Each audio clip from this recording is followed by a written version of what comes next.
Hey everyone, welcome back. I am absolutely thrilled to have you here for today's explainer.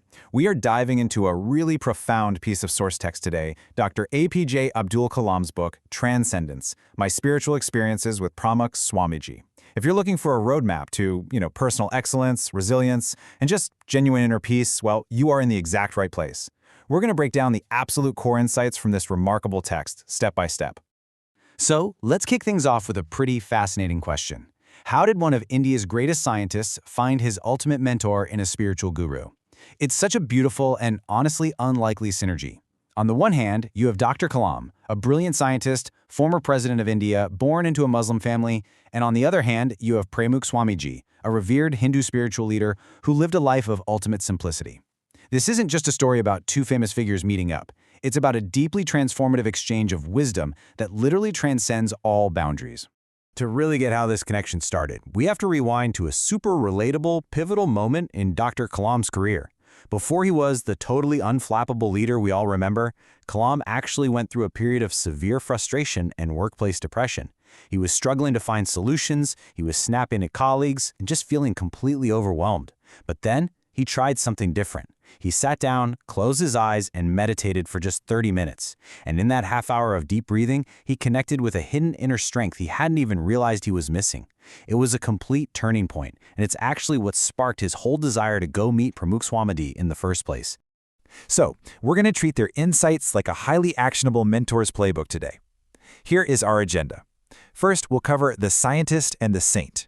Second, redefining practical spirituality. Third, the power of perspective. Fourth, embracing life's challenges. And finally, self-discipline and true peace. All right, part one, the scientist and the saint.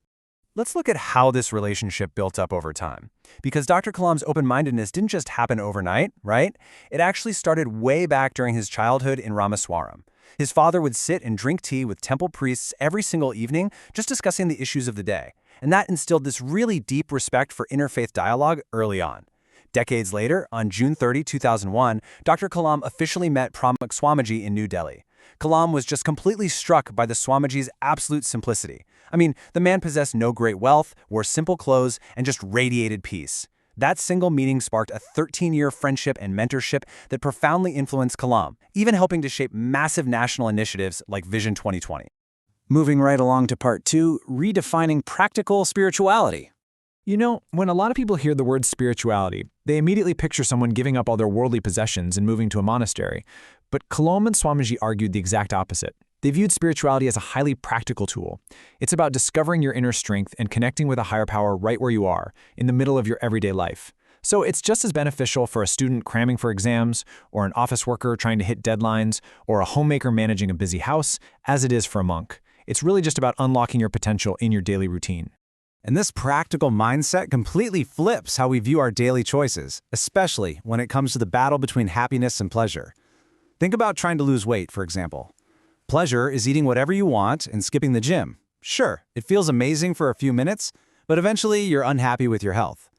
Happiness, on the other hand, requires the real effort of exercising and eating right. It might not be super fun in the moment, but it leads to long-term health and just deep fulfillment. True spirituality, according to Swamiji, is consistently choosing that long-term happiness over fleeting pleasure. Which brings us to part three, the power of perspective. Think about this totally relatable student analogy from the text. Have you ever been absolutely convinced you are working harder than everyone else? That is our self-perception. A student might think they study the absolute most in their entire class, but then reality hits. The exam results come out and 3 other people actually scored higher. The core lesson here is that living in our own little illusion of perfection totally prevents growth. We have to be willing to accept reality and actually seek out feedback from people who are doing better than us. To fix this blind spot, Dr. Kalam advises a very specific technique. Evaluate yourself from a second person's point of view. Try asking yourself this question right now about your own life. If I were an outside observer, just watching someone else do the work I'm doing right now in the exact way I'm doing it, would I be impressed? If the answer is yes, awesome, you are on the right track. If not, well, it's time to adjust. It's just an incredibly powerful self-auditing tool. This shift in perspective also completely redefines how we find peace. Swamiji taught Kalam that true peace isn't found by escaping to the mountains to become a hermit. Peace is actually found by discovering happiness in the work you do every single day. Because think about it, if you are bored or resentful at your job, your mind will never, ever be at rest.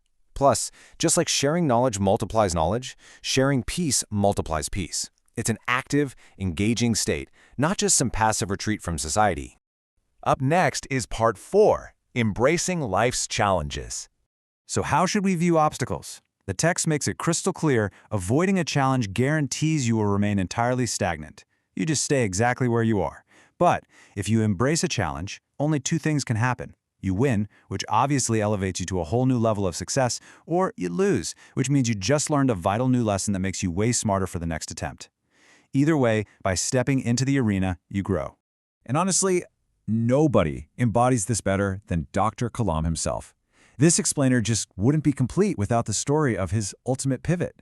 Ever since he was a kid, Kalam's burning dream was to become a pilot in the Indian Air Force. He faced that challenge head-on, and he failed. He was rejected. But he didn't panic, and he didn't give up. He learned, he pivoted, and he just kept striving. He eventually became the secretary of the DRDO, and ultimately the president of India.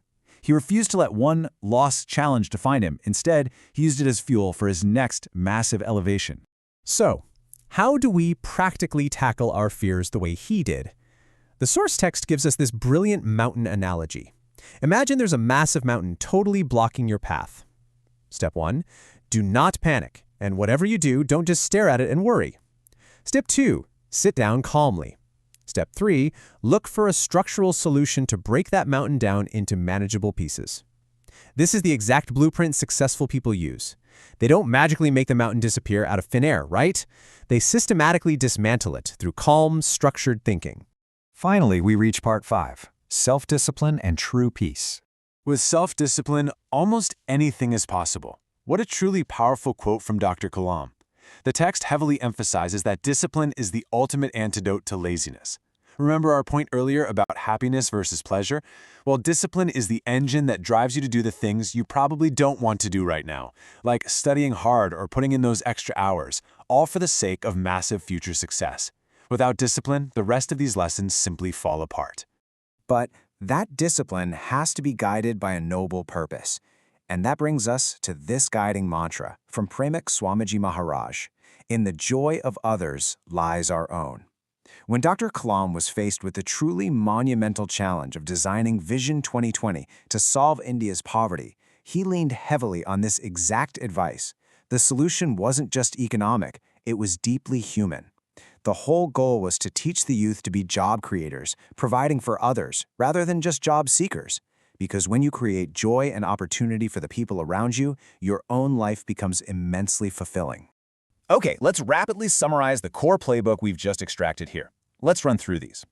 To live a transcendent life, you need to live in the present moment, not agonizing over the future. Always evaluate yourself from a second-person point of view to make sure you're actually doing good work.